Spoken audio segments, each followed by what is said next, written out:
Pemirsa sempat alami penundaan karena belum ada pejabat bupati.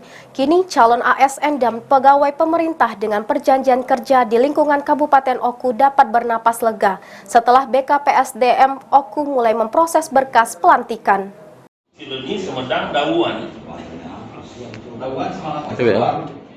Badan Kepegawaian dan Pengembangan Sumber Daya Manusia BPKSDM Kabupaten Oku mulai memproses berkas pelantikan calon aparatur sipil negara dan pegawai pemerintah dengan perjanjian kerja atau P3K. Pasca ditunjuknya PJ Bupati Oku Teddy Melwansyah oleh Gubernur Sumsel beberapa waktu lalu. Mulai Senin kemarin, proses pemberkasan di PKN mulai dilakukan agar pegawai yang sempat tertunda pelantikan bisa segera dilantik. Tidak hanya CASN dan P3K yang belum dilantik, pegawai yang sudah memasuki pensiun juga akan segera mendapatkan SK pensiun. Masalah-masalah yang ada di Oku soal kepegawaian, alhamdulillah itu sudah insya Allah clear. Insya Allah nanti tanggal 4 kami mulai lakukan yang bagi ASN yang belum dilantik akan kita lakukan pelantikan ya.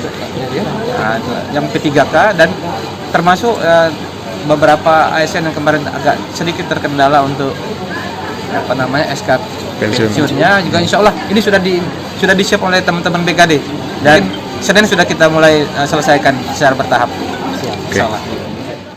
Selain menyelesaikan masalah kepegawaian yang sempat tertunda pelantikannya, tugas penting lain menurut Teddy adalah menyukseskan program Gubernur Sumsel di bidang pertanian menuju Sumsel Mandiri Pangan. Ari Pranika, PAL TV.